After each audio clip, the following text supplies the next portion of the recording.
cannot touch these. I got the hot seat. Literally. And then. So Jeffrey, And let me know when you're ready. Hello. Oh, I am, okay. Yeah, hello. Not sit back, so I don't touch these. Oh,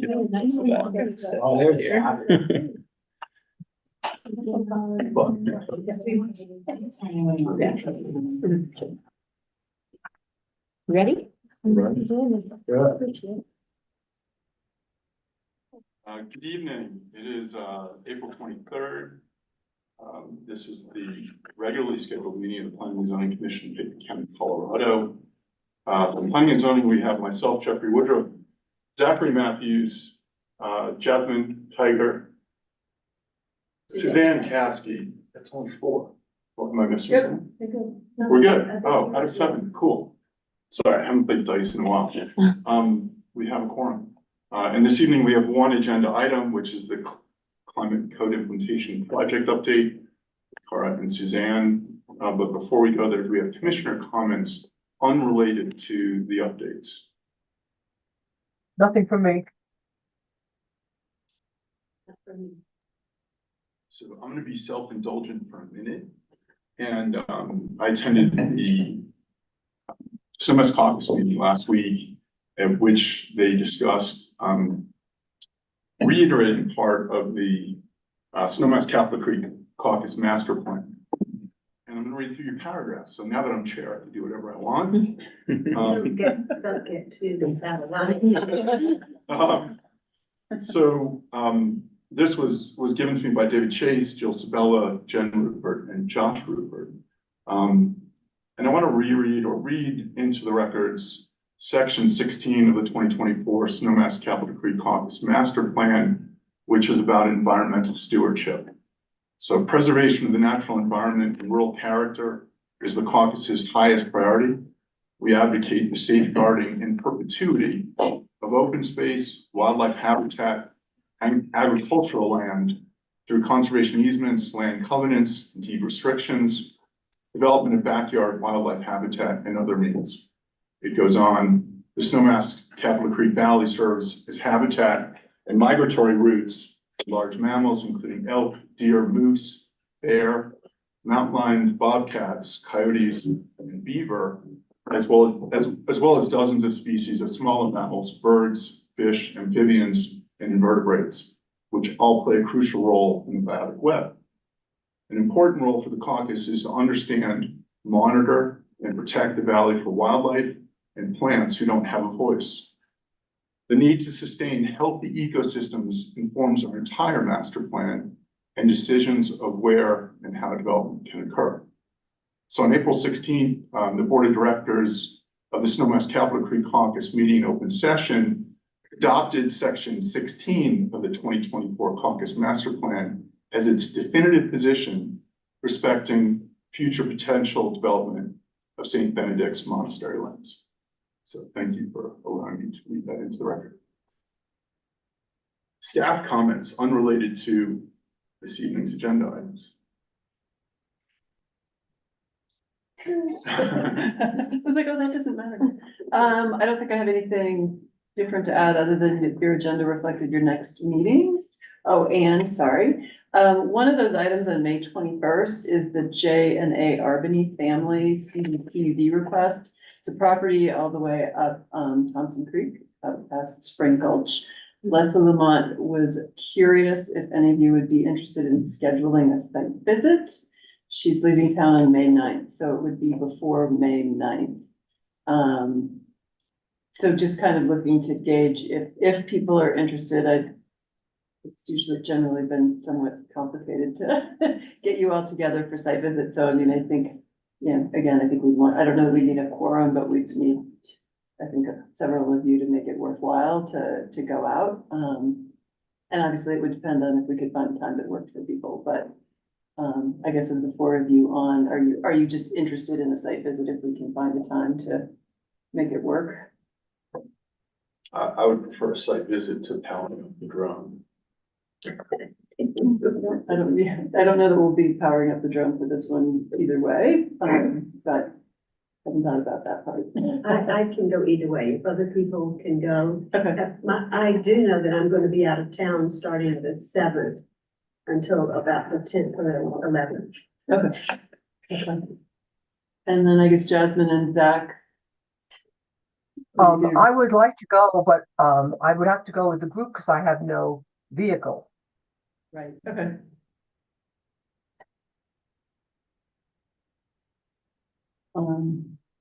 Okay, I'll check in with the other members and kind of see where we land.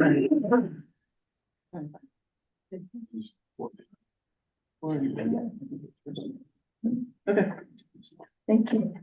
That's all. Any other planning staff comments unrelated to climate and code implementation project update? Guys look like you're all into great mood.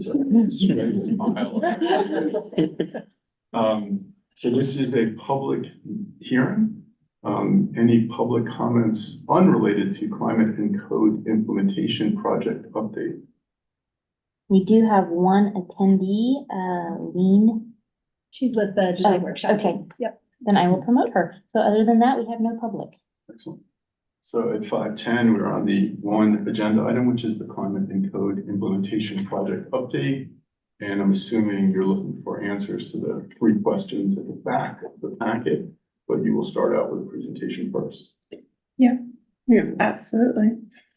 So before we get started, most of the staff team you all know, but we'll do introductions. So Miles, why don't you start off? Thanks, Thank you Karen. for having us.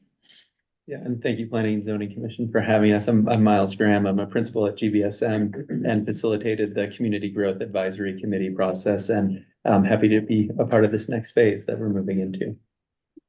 I'm Jessica Garrow. I was part of the CGAC, and I'm also a principal with Design Workshop, and we were hired to support implementation of the group's work. Hi, I'm Hannah Hunt Moeller, Senior Long Range Planner in Cookman County. I think you all know me. I'm Ellen Sassano. I'm the Long Range Planning Manager and part of this great team. You're at the table. I'm Ryan Neely, I'm the Assistant Picton County Attorney. And I've got the opportunity to work with all these folks on this project, which has been really great. So now the hard work begins. Again. Continues. I'm Suzanne Caskey. I'm on the Planning and Zoning Commission.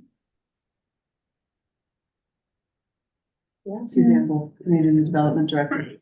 We have other staff, Nicole, Rebecca Stout and Marissa Lalonde here, and Mavis. Part of the team, so. Do you want to join us on the dance? Just a little more. Yeah. Slide over if you guys want to get in here. Plenty of chairs. You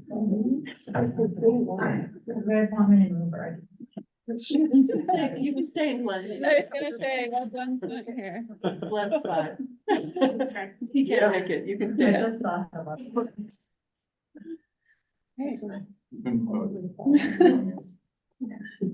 Thank you. And Kara Silbernagel, Deputy County Manager. So thanks for having us all here. I guess I'll get this one started. So as Jeffrey kicked us off, we're here to provide an update to all of you. The last time we were together was with in a meeting in January, joint meeting with the BOCC. And so we've been, this formidable team has been doing a lot of work, and we wanted to come and give an update to all of you and really move into the next step. So provide an update on where we are, review the core values and desired quality of life outcomes that are really going to serve as the foundation for the work ahead, clarify the role of the growth committee recommendations in this Vision 2050 process, as well as then clarify some roles for Planning and Zoning Commission, BOCC, the Community Growth Advisory Committee, which is morphing into work group. So we'll be using that term more often. Focus group, caucuses, community at large. So that's what, and then as Jeffrey said, we've got a couple questions and discussion points that we wanted to check in with all of you at the end of the presentation. Sound good? All right, next Go for it, Mavis.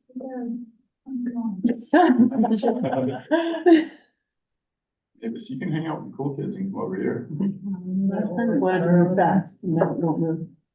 We know you had the dry run with the, I know. All right. There we go. There we go. Okay. So what is Vision 2050? It's to implement bold climate action while balancing our economy, preserving our rural and wild lands, and supporting an equitable and affordable community. And this really came about of, when the board established the Community Growth Advisory Committee, it really leaned on their climate goals, which looked to 90% reduction in 2050. And as many of you recall, when we kicked off the growth committee, we really set that 2050 of what's the community you all want to see in 2050. Made that really the benchmark for, as they walked through a lot of work, a lot of compromises, as that what is the community that we all want to see in 30 years or a little less. It felt like 30 years a couple of years ago. So it really is about refining the county's vision for the future based on those core values and quality of life outcomes, using those policy recommendations from the growth committee as the foundation to update the comp plan, amend the codes for it to achieve that vision. It includes a lot of data analysis, more community engagement, and also taking in additional change circumstances to look at what are the codes that we want to see the built and natural environment that we want for the future. And with that, I'm going to hand it over to Jessica to walk us through what that really means. Excellent. Thanks, Kara. So within the Vision 2050 project, we have 4 steps and 8 phases of work. And so I'm going to walk through the 4 different steps, and then our next slide will talk about some of the specific pieces of that. So we are currently in setting the stage. This is where we are establishing our understanding of core values. And so Miles is going to walk through the core values. Those were also included in your packet. And they're really coming from the work that's been done to date. And so today we're hoping to leave with kind of an endorsement, if you will, of those core values. So really refining the language around that to make sure that we're really clear. The second piece of this stage of work is scoping out all of our technical studies, our community engagement, and the administrative process to make sure that this all runs effectively and efficiently.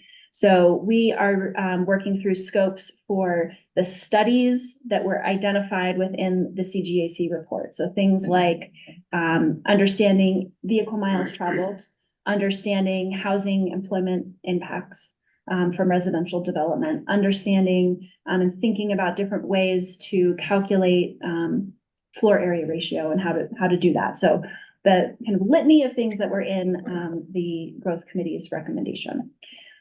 We will transition here in May into our second step, which is building recommendations.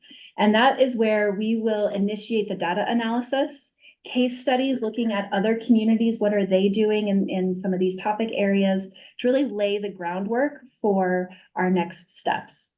We'll also be completing a code audit to understand from staff what's working and what's not. And we anticipate having a conversation with the Planning and Zoning Commission about that as well, so that we can be thinking about that as we move into our future steps. We will also be doing what we're calling ground truthing and testing some of the different inputs. So as we study something like VMT, as well as housing, what does that look like when we implement different levels of a potential policy change on a site scale within Pitkin County? So what does it mean on a small lot? What does it mean on a larger lot? What does it mean up the Castle Creek River Valley versus over in Redstone? So trying to understand really on the ground, what would some of these changes mean? From there, we move into updating guiding policy, and this is where you have a really important role on updating the comprehensive plan. That process, Ellen and Hannah Hunt and Suzanne will go through here in a few slides, but is incorporating policy and the information from the CGAC report, all of the updated caucus master plans, as well as many of the other studies that have occurred. And it's really important to note that the comprehensive plan needs to be adopted first, and then we would move into code amendments. So that is the fourth and final step, is adopting code amendments to the land use code and potentially the building and energy codes. So digging in a little bit more, as I said, we're finishing up setting the stage. We're trying to end that here in April to move into our next stages of work. So for the next 8 to 10 months, we will be in the building the recommendations step of work. So that's our data analysis, case studies, a relationship analysis. So we're also trying to understand, if you pull one lever and then a second lever, what does that do? When you layer these recommendations on top of one another, what does that do? And so we'll be creating a recommendations report related to that. Related to the comprehensive plan, we'll also be digging into existing conditions, really understanding what's changed since the last comprehensive plan update. And that's phases 2 through 4. Then we move into step 3, phase 5 and 6, which is updating the guiding policy, updating the comprehensive plan.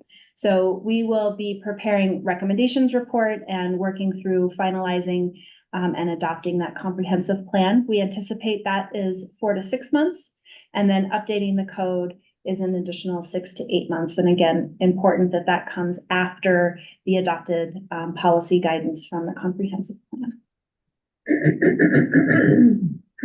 All right, our next slide, we wanted to show the roles and responsibilities throughout this work. So community engagement is a really important piece in addition to all of these technical studies that we'll be working through.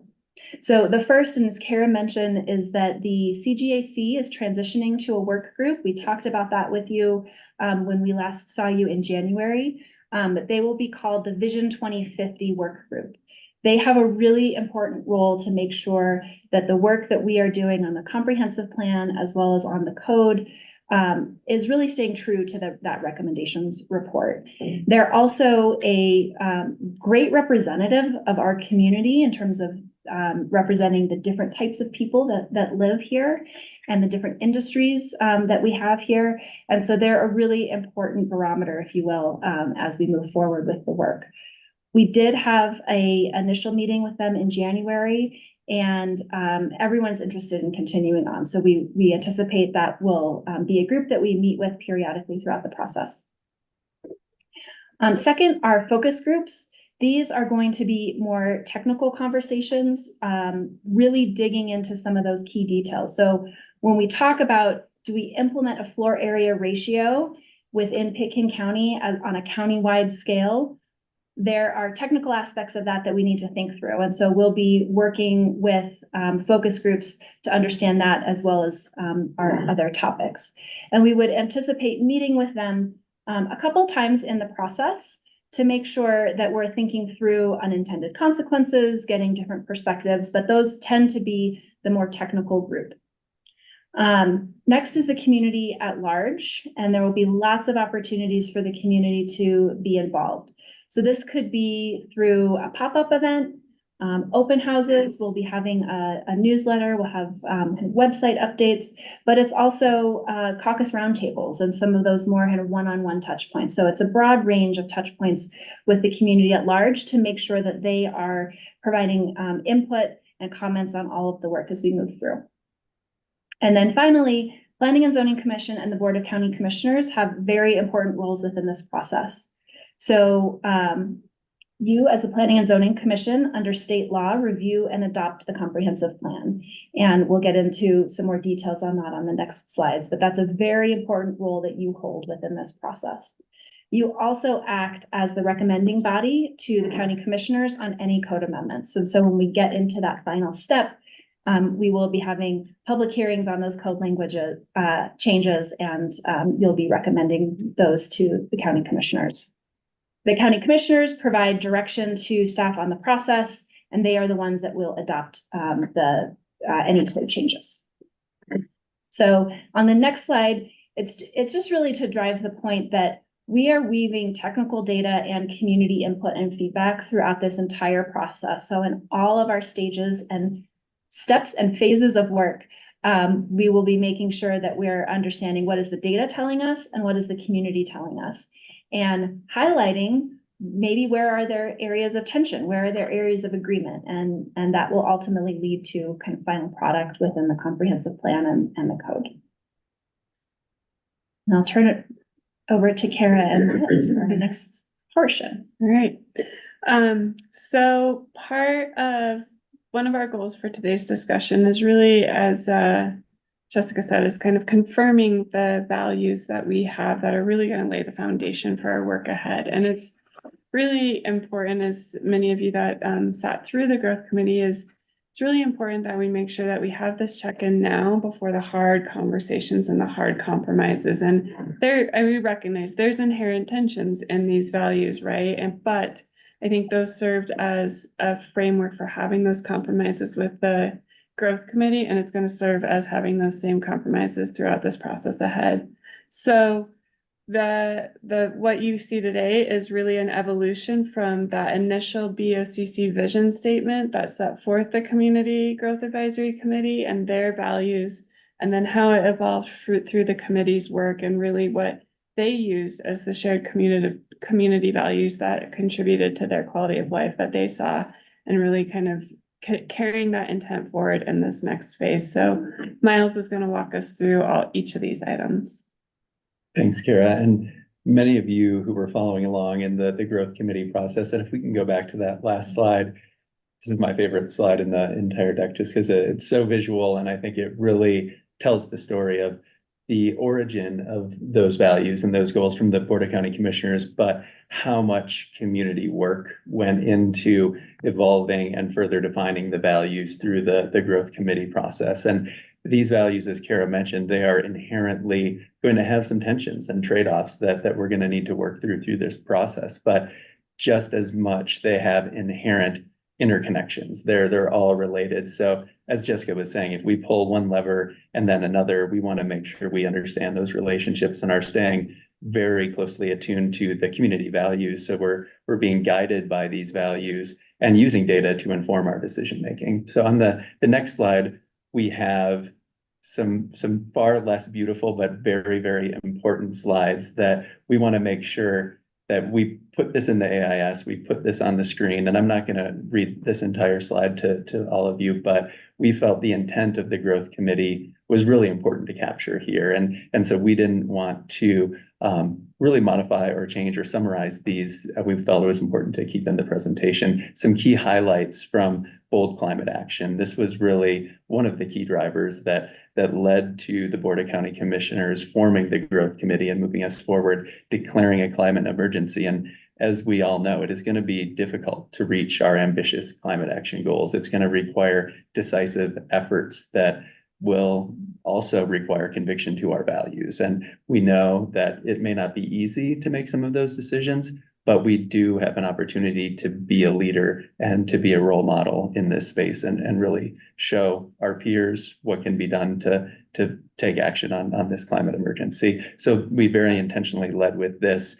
and it may be more in conflict with our next value than any of the others, the balanced economy. And this, for those of you who followed along with the growth committee, this was a subject of much discussion, and the balance really gets at what so often feels imbalanced today. And we earlier today with the board had lengthy discussion about that as well. And so striving for that balance, and it means looking at balance between workforce and housing, between urban and rural, and making sure that the pace of growth can also be managed by the pace of our infrastructure. So there's a lot of dynamic balancing acts that we're going to be doing throughout this entire process that are not going to be easy and will bring some of those trade-offs to the forefront. And if we look at our next value on the rural preservation, this is something that is so critical to the identity of our county and why it is such a special place, and why we want to preserve the rural and wild lands that make Pickens County what it is. And again, it's going to require strong convictions to our values and not easy decisions all the time to live our values and be accounted to them. But what's at stake is critically important. And if we look at our final value that we have here, this is one of those big cross-cutting values that Pickens County alone cannot wrap its arms around. We're going to require partnership. Equity and affordability is big work, and it's going to take cooperation with our partners, but it is a lens that the growth committee looked through during its deliberations and a value that we'll continue to use as we move forward. So with that, as we start to get into the comprehensive plan update, we know the growth committee recommendations are an important input to that work. We're not starting from zero, but they're not the only input to that work. There's a lot of other important factors that need to be triangulated into this process. And Suzanne and Ellen and Hannah Hunter are going to walk us through those. Thanks, Lance. So back to the basics. What is the comp plan? I think, you know, you all are pretty familiar. You've reviewed a lot of master plans, caucus area master plans, but you know, the comp plan kind of sits, I want to say above, but it incorporates all of those. It's the countywide vision. That's where we need to put all of our values. The caucus master plans speak to people's neighborhoods and their specific concerns, but we really need to get the document that really addresses all of the countywide concerns and takes all of that into account, as well as now the growth committees. You know, we've heard from a lot of places now, and we really need the comprehensive plan to reflect the vision moving forward and really provide that policy direction for all of the, you know, changes to come, the land use code updates, building and energy code, and other things, you know, throughout the county, whether it be road related or open space related, or, you know, other things. You know, again, it's really trying to capture the values and the policies then related to those. So it's really intended to provide that policy direction as we move forward. And again, like I said, touches on countywide topics that may be broader than, you know, some of the topics that we get from just the caucus area master plan. The growth committee delved into some things, but not necessarily everything. They couldn't do it all in 10 months, I guess, you know, they did a lot, but they couldn't do it all. So again, this is really our opportunity with that comp plan, to try and capture all of that and provide that policy direction. Statutory requirements, we're required under the state to have a countywide comprehensive plan. So Ellen will speak a little bit more to what we have today and what it looks like moving forward. We've already said, and I guess we'll say again, the comp plan is under the Planning Commission's authority under state statute. So you will be drafting and adopting the comp plan. It is not reviewed and approved by the BOCC. So that's, I just think, really important to just kind of reiterate. You know, staff will be working with you directly and obviously bringing the community into that conversation. But again, it's within your purview, and you will be the adopters of that comprehensive plan. And then you all have seen it, and, you know, just specifically in the land use realm and our review processes, how that gets used is the standards in the code. Many of them will say, is this consistent with the comprehensive plan? So again, that's how we, in my office, touch on that, back to that all of the time. But again, it'll be broader than that. It's not just a development application coming through the land use code. So with that, I'll send it over to Ellen. Thank you. So for some background, the 2003 Pickens County Comprehensive Plan was adopted to comply with the 2002 state mandate that required counties of a certain size to draft and adopt comprehensive plans, right? We were fortunate and somewhat unique, I think, at the time, in that we were able to rely on our caucuses to work with the Planning and Zoning Commission to develop caucus area master plans, which in turn provided grassroots input on community values at the time. And the caucus area master plans that were then adopted by the Planning Commission contain several common themes around things like conservation, preservation, protection. Jeffrey referred to preservation of the natural environment as one of those common themes that persists today, right? So those common themes then were compiled, summarized and compiled, and really made the backbone of the comprehensive plan, the overall county comprehensive plan that was then subsequently adopted by the Planning and Zoning Commission in 2003. And that comprehensive plan has only been amended once, and that was in 2023, as you know, to reflect recommendations in the Community Growth Advisory Committee report and caucus area master plans that had been updated relating specifically to house size, right? So that comprehensive plan amendment really provided the basis, laid the foundation for then subsequent land use code amendments relating to house size that followed, right? So as we know, since 2003, a lot has changed in our community. And the changes that have occurred, the changed circumstances have identified some gaps in the current plan that are going to need to be remedied. We're going to need to look at a significant update to that comprehensive plan. But I'm going to walk through some of the changes that have occurred since 2003. And then Hannah Hunt's going to walk us through some of the gaps that we've identified. Caucus master plans were updated, as you know, because you worked on them. There were 9 caucuses in 2003. There are 13 now. Climate emergency declaration was made by the Board of County Commissioners. Community Growth Advisory Committee submitted their recommendations report. We've lived through the COVID-19 pandemic, which had a lot of impacts on the community. Several building energy land use code updates have been made during that interim. A hazard mitigation plan has been adopted. Growth and development intensity has clearly increased. And the state has recently, as you all know, adopted some growth management legislation that we're going to have to pay attention to. So all of those and other circumstances that have changed have really led to clear missing content gaps in the existing plan. And I'm going to turn it over to Hannah Hunt to walk through those and talk about where we go from here. Thanks, Ellen.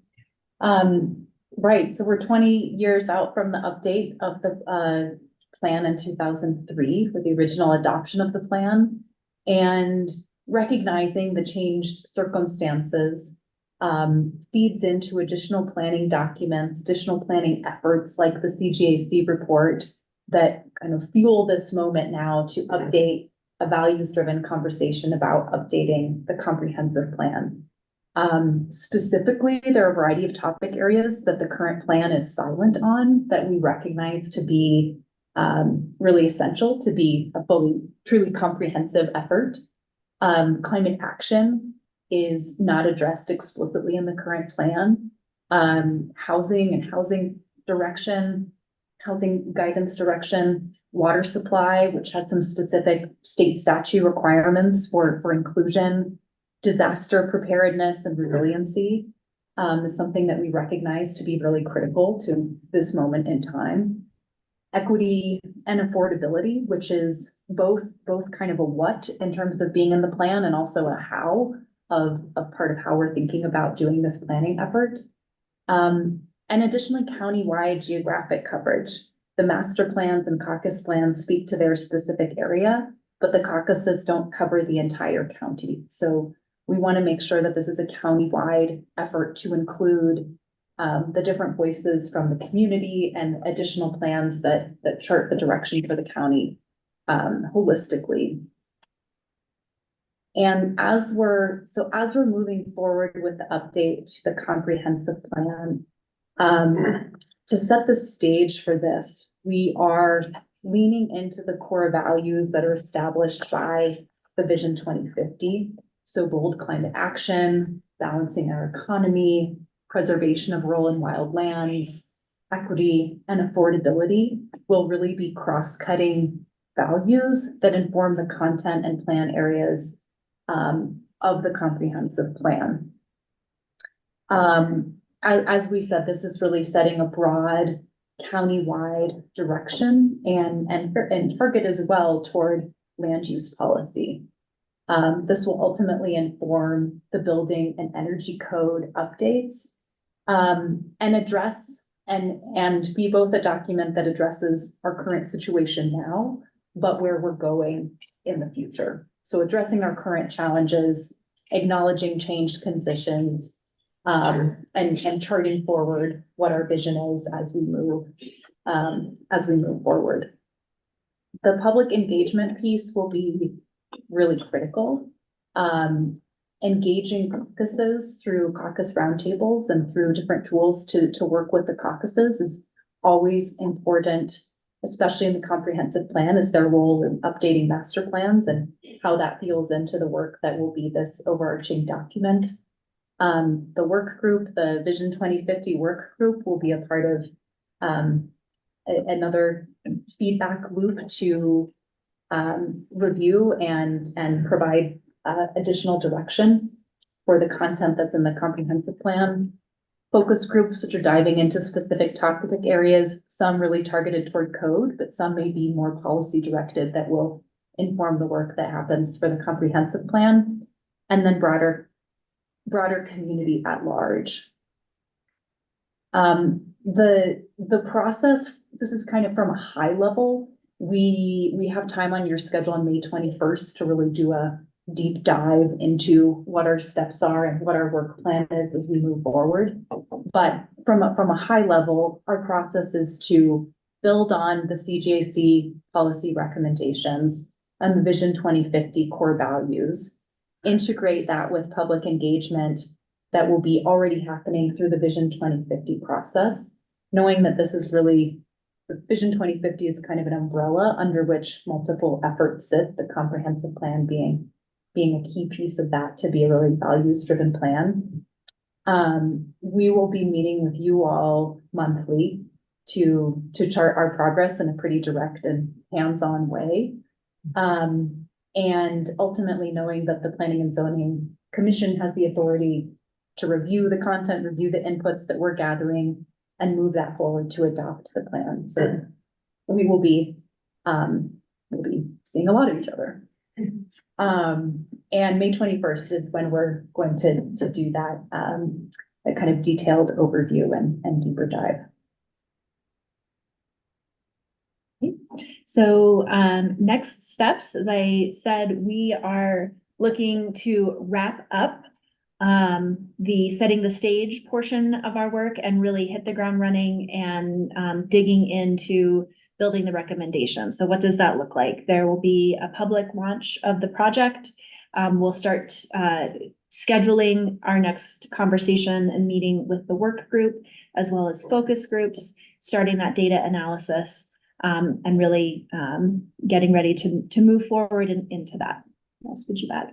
I would add, excuse me, just some clarity on the focus group composition, that it will start with work group members and they will absolutely be invited to those focus groups. We know there's a lot of energy amongst the work group for focus grouping, but we want to tap into the broader community intelligence as well. So we'll be working with staff, with the board, and with the commission as we convene those to make sure we've got the right people at the table and we're tapping into the rich network of expertise in the Valley. And the next step is to continue the dialogue with you all, which is where we're going next.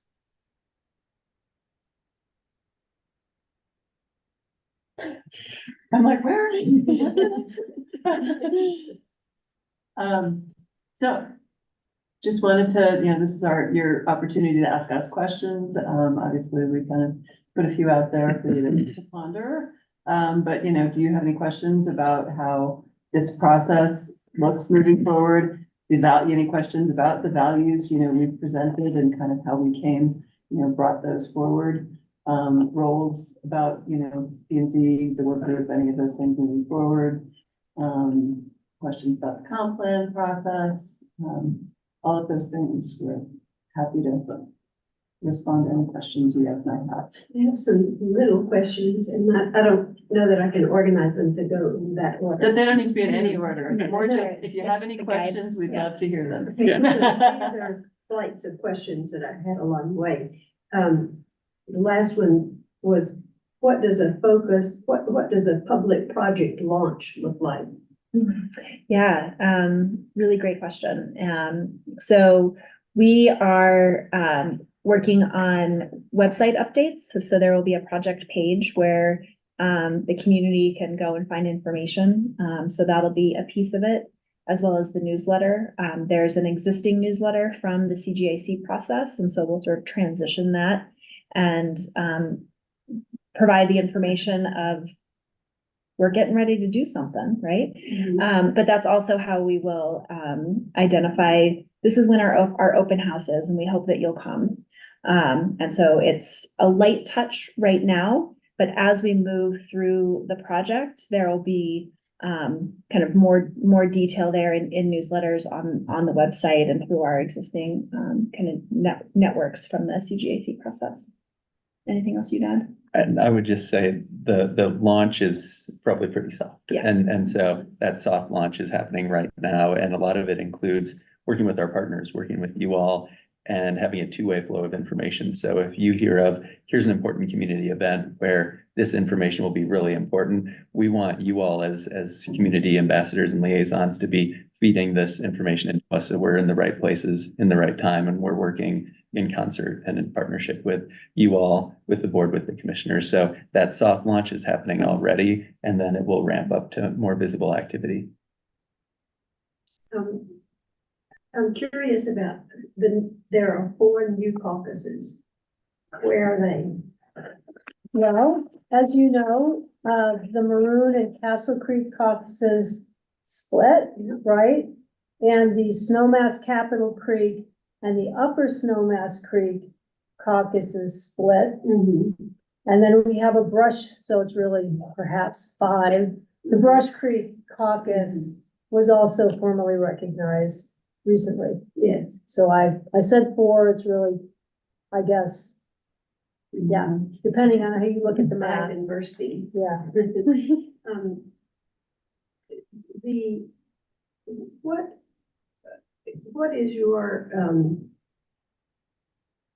What are your thoughts about how what we've been told and what I have seen along the way is that the VOCC has been very supportive and very much behind the recommendations that came in. Is that how you're seeing it also? And Yes. does that continue? Yes, yes. When the exterior energy budget was introduced, I think I'm right, and please correct me, that Francie Jacober voted against it. No, she voted for it. Did she? I'm so glad. She was the swing vote for it In the 4th read. Who was? in the 4th read. Oh, yes, okay, good. I'm very pleased about that. Have you had other votes? So in that case, did Steve Child vote against it? Correct. Do you remember, and are you confident enough about what he said to tell me why? Confident enough. If I understand maybe your questioning here is, I think where the board struggled in that decision making, and this is some of what Steve said too, is they support the growth committee recommendations, but there are other considerations in the community, right? There was private property, in that case, there were some private property rights that they were struggling to balance. And I think the reflection that informs some of the process that we've brought forward too is really that comprehensive planning process is going to bring a lot of that more together. And that's where we wanted these values really affirmed from you all and from the BOCC, so that hopefully those tough compromises we're doing in the focus groups, in the community groups, in the work groups. So what is coming before you all for consideration, those tough compromises have already been somewhat vetted versus I think in that process, they were being vetted at the table, right? In the public hearing process. And that was, it's hard to be, I could only imagine, to be a decision maker in that element. So the process we've set forth is to do some of those that vetting against and the compromises before it comes to all of you as an amendment or plan. What is your confidence level that, that the bold climate action, the fact that we have a climate emergency, that we've recognized it and declared it, then we've had a group of citizens meet discussing it for a year. Do you think that, I know this is subjective, I don't care, but Can we have the attorney leave the room? About to say so.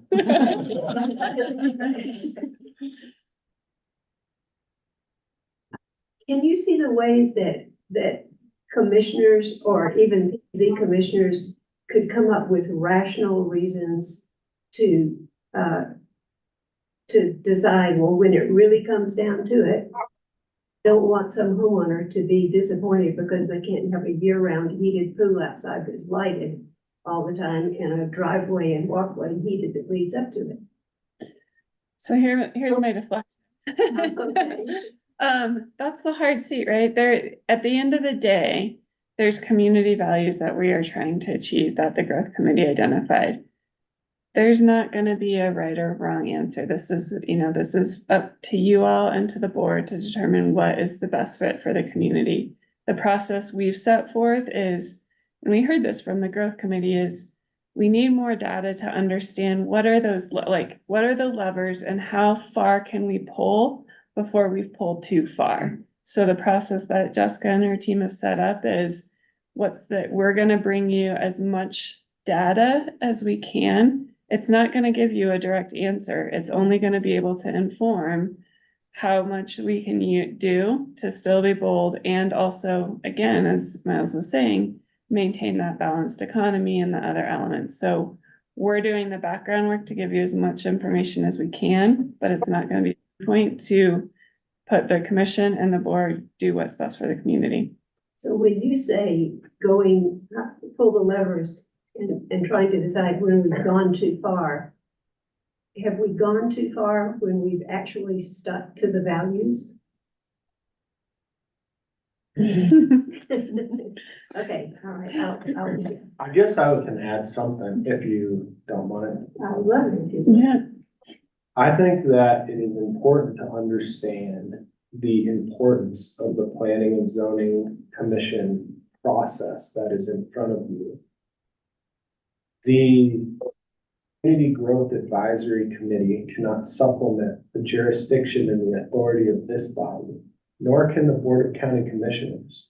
The Planning Commission is statutorily charged with coming up with adopting a master plan, or what we call a comprehensive plan, and our home rule charter implements part of that process through the caucus system and their adoption of master plan.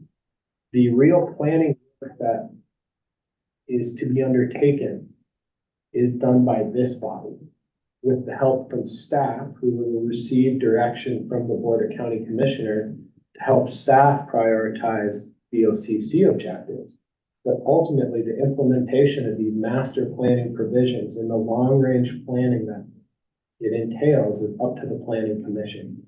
And ultimately, when this body looks towards those future adoptions or those future plans that have been adopted to implement land use code text amendments or zoning recommendations, that'll be another bite at the apple, I guess I'll call it, to implement these policy goals that you're alluding to.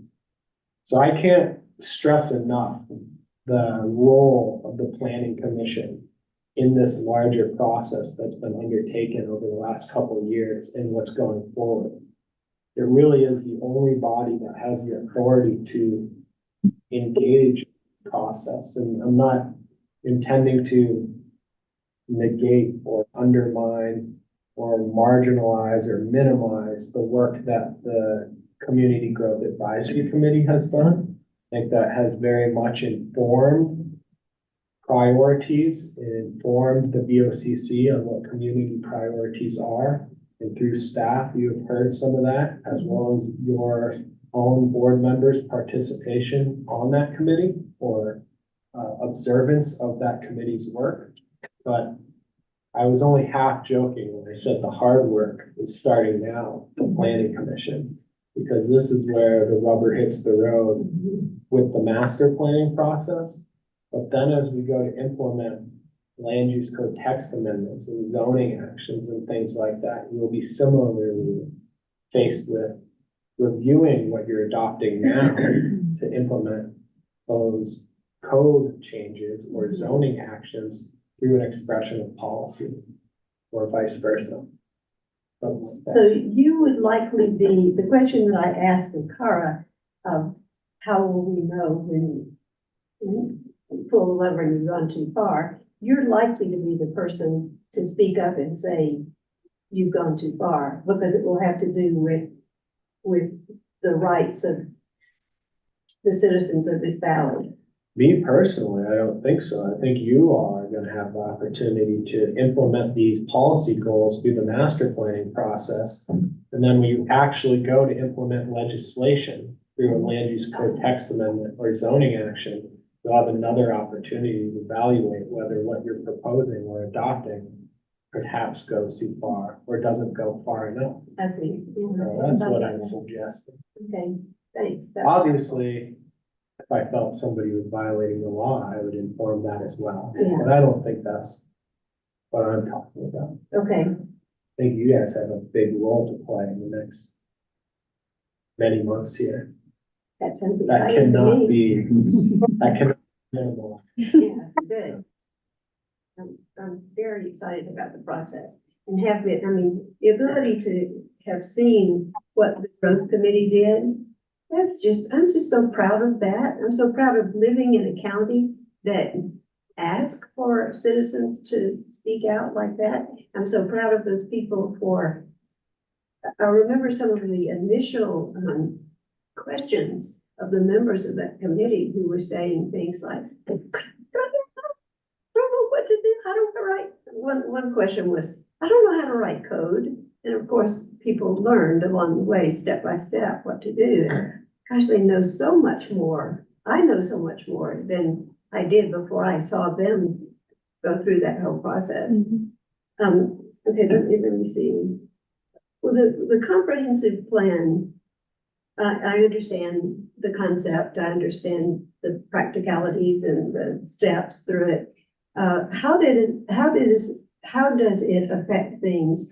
How do we look at implementing bold climate action if we say in a comprehensive plan? How does that hit up against the airport planning? You're gonna leave again. All the heads in the room. I was ready for a lot of questions. You threw a curveball on that one. Yeah. Actually, I should have. Yes, let's go for margaritas. But what we've talked, so again, remember, there still are caucus plans or sub-area plans. So specific to the area around the airport is still gonna sit, that level of detail is gonna sit in the WOMP. The comprehensive plan is the west of Maroon Creek plan, sorry, Okay. Maroon plan. So, and just so we can say the airport, we could say the Redstone, pick your area, the county, those are still gonna sit in those other master plans, the specific details. This comprehensive plan is really, what are those policies across the county that are playing a role into it? Okay. Let me see.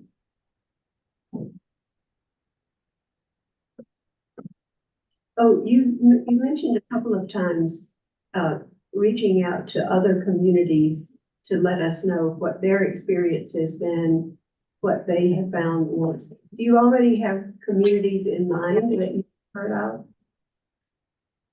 Yeah, and I'm still exploring that. So, one example is Madison County has been, making some changes related to energy as well as house size, and they have a very different type of land use code that's more performance-based than the Pekin County code. But we're working to set up just a conversation with them of kind of what are some lessons learned.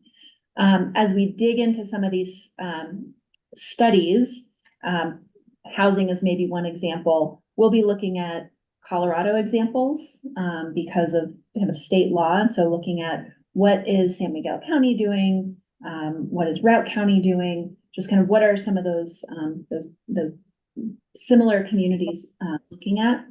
We've also asked our sub-consultants to think about what are some potential case studies that are not from a rural resort community, but are doing something really innovative that we might learn from. And so we've added Kimley Horn to our team, and they will be really leading the work on our VMT study. And California communities are really leading the way when it comes to thinking about transportation impacts. And so we would anticipate that those case studies are going to come from those best practices in other places. VMT, vehicle miles traveled. Yeah, right. Okay. Thanks. Lynn. Well, that's interesting, and I'm glad that you're looking outside of Colorado as well, which I would have expected that you would do.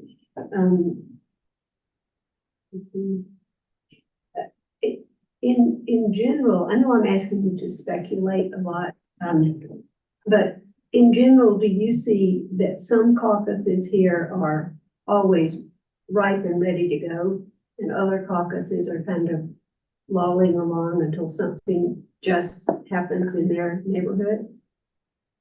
I would say, yeah, some caucuses are more active than others. I think that's probably a true statement.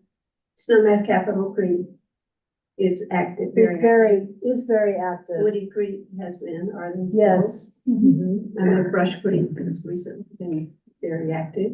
Yeah. Not the caucus. They created a caucus and we still don't have any representation for it, but they're the landowners, the metro, again, it's just the neighborhood, so. Right. But yeah, I mean, we get very different, and there are caucuses that are active, but they may operate very differently. Like Snowmass Capital is very involved with land use referrals. Other don't, we send them all to them, we never hear from them. And they may meet, there's one caucus that meets once a year and has a lovely cocktail party. It's kind of their approach. So they all operate very differently in terms of what we might get from them. But all of them provide an opportunity to get to people, where they're at, I guess, and really be able to talk to them about, some of this. So, but some, right. It's like pulling teeth for us to try and get them to talk to us about things sometimes. Suzanne, the Crystal River Caucus is also typically very active. Yeah, so sometimes I think it does depend on whether there's a geographic specific area issue that brings caucuses together to provide referral comments. And other times, it's just a matter of the fabric of the caucus. It's a community forum that meets whether there's a specific issue or not. You just said something that maybe you want to ask another question. I've lost it. I think you've answered everything. I love it that that the growth committee has been renamed the Vision 2050 Work Group. We can work them hard till 2050. Oh, boy. I think that group's up for it. This is being recorded. Yes, I know. We'll pass that along. Okay, all right, good. I have no other questions. Jasmine or Zach online, questions for the steering team? Where are you? Project team. Project Yeah, team. project team. No question. Zachary. Zach. I don't have questions right now. Do you mind if we get back to your? Zach, you have a question? No questions. Do you mind if we go back to your last slide there? Yeah. So I'm gonna do the horrible thing as chair, which is actually go Go back to your through four the questions. questions, yeah. I apologize in advance. good. Thank you. It's Um, helpful. So what questions do you have about the Pitkin County 2050 vision project and process moving forward? I guess one is, how do you continue to be data driven? So if you think about the two big things that we implemented so far, which is the changes to exterior energy use, that was largely data driven out of REG from X years ago, but I think that's what really started the conversation and hopefully got the community on board. What was REG, excuse me? So, RG is a consultant out of Crested Butte, and they were the ones that did the sort of data-driven studies around energy use and house size. Okay. And so you'll remember the graph more than the firm, but, I think that for the conversation, and it made decision-making much easier because we kept coming back to that same, RG produced, I'm blanking on the consultant's name, but. August Hack. Thank you. And the second piece would be, if we're not data driven, then, where's the science, I guess? So, I'm wearing my wildfire hat. You'll hear that a little bit in these questions and conversations, but at the state level, when we're making wildfire decisions and we sit there and say, well, this is what NIST says, it makes it much easier to have a conversation about hardening a home. And then it separates you from the landowner who's trying to say, no, I don't want to do 5 feet or 30 feet or 100 feet. Well, but this is what the science says. And so I think those are two things we need to keep in our, as we look to adopt the new code, can we point to, is it data driven or is it science based? So we'll say, and we've said this even from the growth committee, it's not data driven, right? It's gonna be data informed. Because there's not gonna be, and we had a lot of conversation with the growth committee, and this is back to some of Suzanne's questioning too. That, we're not gonna get the data that's gonna pinpoint the right thing that's gonna feel comfortable. And you all are gonna be put in a seat to still have to make really hard choices, as Rai said. We're gonna do our best to bring the data that can inform your decision making. So we're looking at bringing in economic analysis, transportation analysis. But I'll be honest, and I shared this earlier. I asked the question of some of the data we're doing. I stumped a CU Leeds business economist on Friday. He literally was like, I don't know what to do with a proxy. So we're gathering information that hasn't been collected before. So you're gonna have as much as you can have, and also that's why we leaned into the values too. You're gonna have to look at the data and you're gonna have to look at the values and find what's the best place. And I was gonna add my third one to unpack in the same section was, what's the relationship to the community values? Because I think part of the stress in the community today is we're going up against community values in terms of growth. Pick a discussion. And so if you're not science and you're not data, then, there's 14 community values that we go back to every time, and community character. So I'm comfortable with it. And I think Kara has characterized it as community value driven and data informed, right? So last question, I guess, on the first one is, where does Mike Port's work that he presented today fit in relative to this work? So I'm missing there's a timeline in my head of 2030 and 2050. We're in 2024, and we're probably really close to missing our 2030 goals. How does Michael's work? So Michael Port is our climate analyst, and today at the board, he presented an overview of updating Pitkin County's climate action plan. So I think what's really important, and it's hard to distill a little bit, is that the climate action plan is not a community focused. It is mostly internal. So it's what different departments can do. And as we really started to unpack it, right, community development, our Pitkin County's climate initiative came out of your work, the long range work. And so this whole effort is almost kind of the pinpoint of the arrow on Pitkin County's climate effort and their climate action plan. But what Michael is doing is specific to internal. However, as part of all of the data, he is running an updated greenhouse gas inventory for the county, and that is in close coordination with Kimberly Horn and our sub-consultant team. So that information will also be a critical part of all the data we're bringing forward. And I'll also maybe add that as we are working through the various studies and thinking about focus groups, there is sort of a staff focus group, if you will, to make sure that we are plugging into efforts and not duplicating or doing something wildly different than the landfill, than climate action, than public work. So we will build that into the process to make sure that as an organization, we're sort of, excuse me, all aligned as we're doing this work.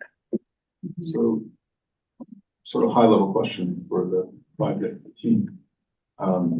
Is there sort of, so we've just hit the community with house size and with extra energy. So it's the biggest changes we've had as a community. And is there sort of a top 5 we can inform the community out of the growth advisory, the Project 2050 team's report? Is there sort of a top 5 next steps? Is there, it's sort of like, No. it's not a low hanging fruit question. It's really, Yeah. is there something, so if you're gonna run the ad in 2 weeks, you know, as Picton does every 2 weeks, runs an ad in paper and it says, look, here's the things we're looking to address through this update to the comprehensive plan. And it's almost the executive summary. So we all left this meeting really well informed and said, here are the top 5 things that we're looking to do. So the community doesn't have surprises over the next couple of months. I think that it would be going back to that vision statement. That is what we are moving towards. And one of the really kind of main things that we talked about when we were in the committee is that all of these pieces work together. We are not going to reach our climate goals and our community goals and reach the values that we've just talked about if we only implement house size or if we only implement energy code changes. They all have to work together. And so there's not really a top 5 because it could end up being 4 things. It could be 10 things. And that's why we're trying to understand what are the levers and how do these things layer on. So at the end of our kind of research stage or step, still working through that. That's step. We are working through scenarios. And so an example of this is when the city of Aspen was doing some code changes, they were trying to decide, are we going to implement a 60% mitigation requirement or a 100% mitigation requirement, right? And that was a values-driven decision, but it was informed by these are the impacts when you pick that in addition to your decreasing parking requirements, in addition to adding second-tier space requirements. So it was really trying to understand how do these things layer on one another. And so you will have that information as part of that process before we get into actually drafting code amendments. Confirmation of the core value is presented in the discussion.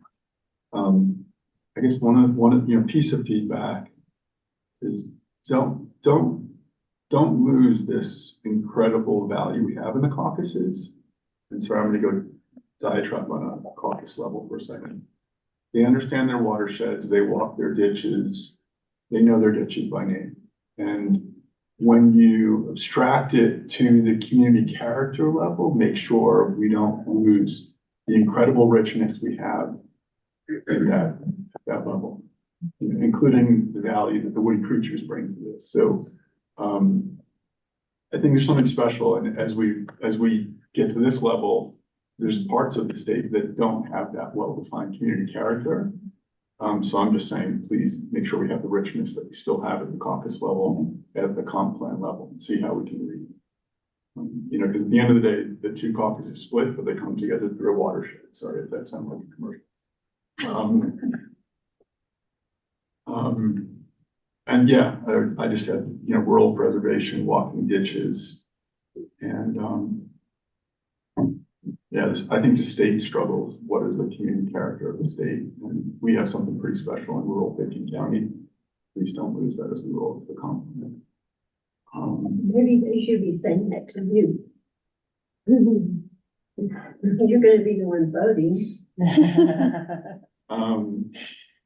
I'm keeping this abstract. Well, you've blown it. Not until you guys vote first. But I would say to your point about, Yeah. yet we will not lose the caucuses, but I think what we recognize is, I don't know, we talk about the tension between the values and all of that. There's tension between what the caucuses want, between, they have different visions for themselves, which is great. They put that in their master plan, but at some point, we have to take that to the county level and find where we can find the common ground between all of that. Because at some point, right, there's the common good of the county, which may not fully align with where each caucus sits on a certain value. When I said what I just said, I was looking at Jeffrey as a planning and zoning commissioner. Oh, good. And frowned it yet. I see. I didn't notice a bride flinched on that.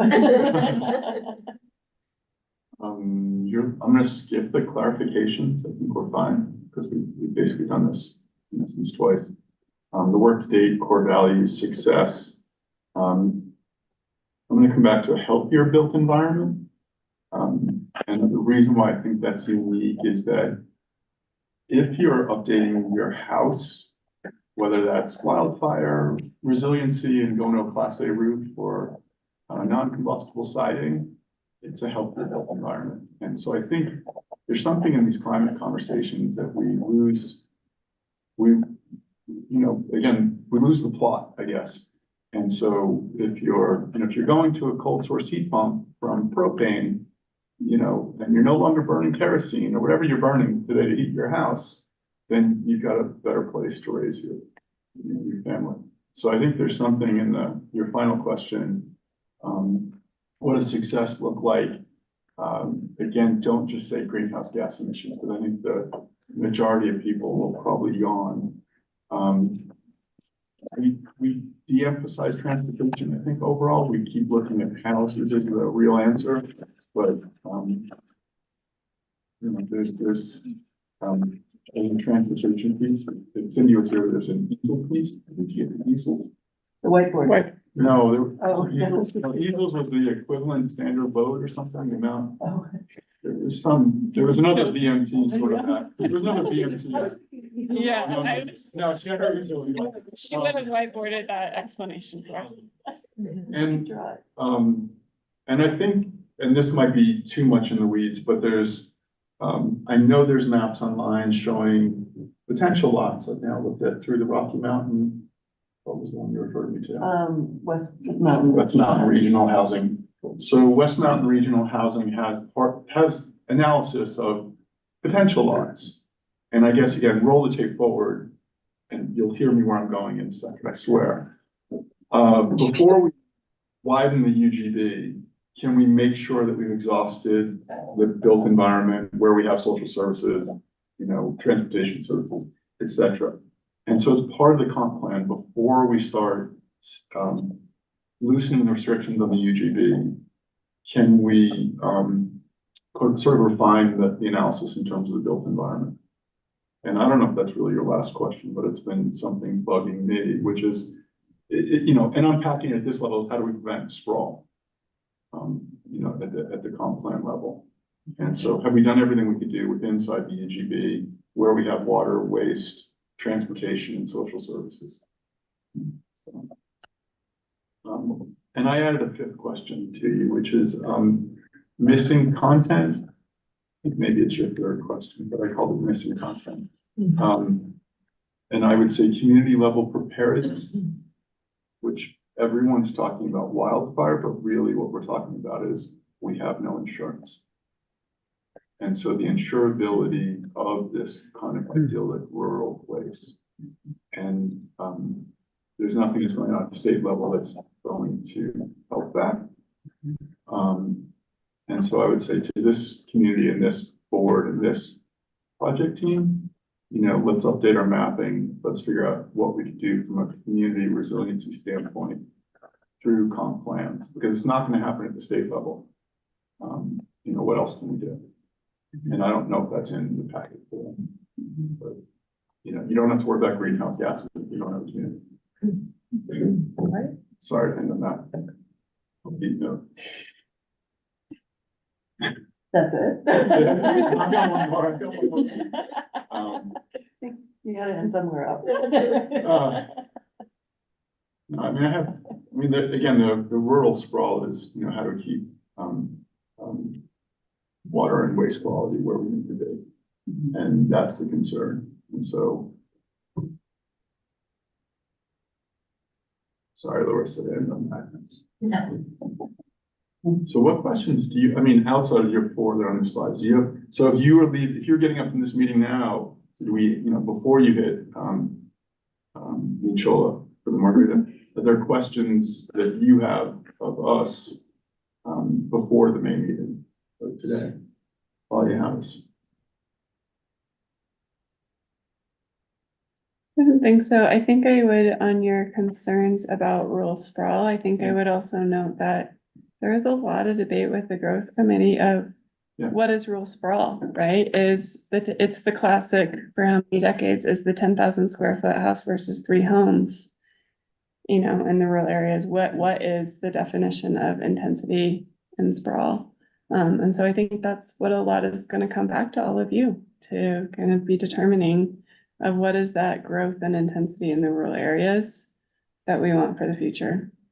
Let me try to unpack two answers to your question, the rural sprawl. So when we met, and we discussed this, when we met with Basalt had a very good idea of their build out and their parcel analysis.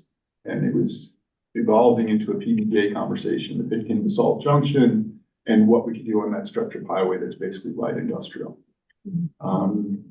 So I guess my pushback to the county is, do we have the similar build out analysis, parcel level, whether it's through partners or ourselves? What else can we do before we sprawl? And I would say sprawl, in my definition, is when we build where we don't have services. And if we find we can't put density. So in other words, if we said we want to put essential workers isn't sprawl, right? Because they're closer to the apparatus or they're closer to the station. That's not sprawl. But we don't have the water services, the waste services, the social services, anything else for it. And so I use the example over and over again of Station 46. It's 3 acres of land from the BLM. It's a 100-year lease. It's $60,000 to $6,000. Like, this is great. Let's go build, 6 housing units. Let's go build 10. But the aquifer supports the rate. So is that sprawl? You all are gonna have fun unpacking that over the next several months. Ready. All right. You guys are leaving with no questions. Yeah. I have a question, and it's kind of a two-parter. I think the first part is this last question in identifying what success looks like.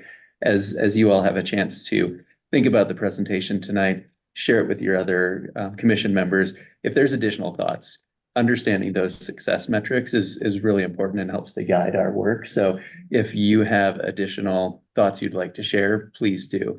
And then the second piece is really a question to the commission that you don't have to answer tonight either, but it's what tools do you all need to help be representatives of this process with your constituents and your communities? And what does that toolkit look like? And it's not something you need to identify today, but if there are resources, if there are tools that would be valuable to you to have those conversations in the community, let us know what they are so we can develop them and share them with you.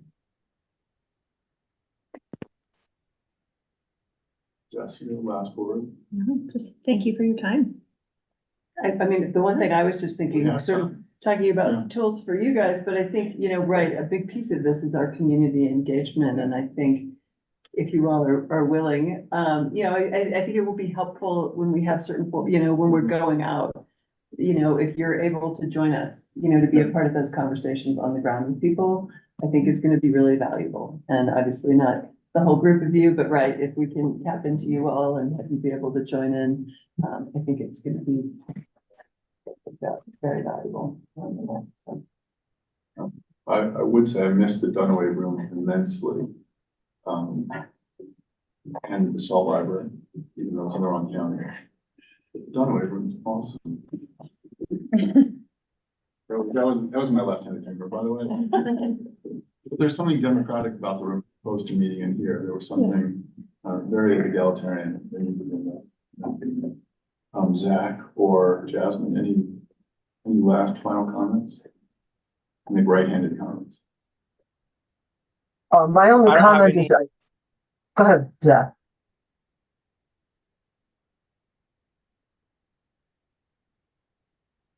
Mr. Matthews, the floor is yours. Oh, go ahead, Jasmine. I just wanted to say, this seems to be a meeting about planning to make a plan, which I think makes a lot of sense. The idea being that the more information we can incorporate into our decision making, the more likely it is that we'll be able to make a better decision.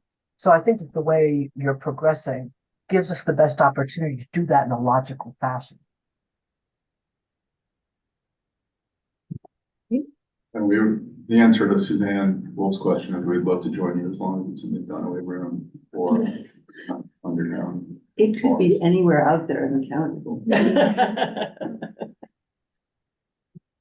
Are you guys okay if we end early? No, yes, I'm okay, I'm good. Didn't Zach want to say something? Zach, last word? No, but I'm okay with ending early if everyone agrees with that. Yeah, I'll bounce one more time to the project team. Any final questions, concerns, comments? Thank you. The slide presentation was excellent. I know you've been working on it for a couple of weeks. So, hate to say Talking to PowerPoint, but PowerPoint. It's, there's been a lot of great teamwork put into this effort. It shows. Yeah. Excellent. Thank you. Teamwork makes the dream work.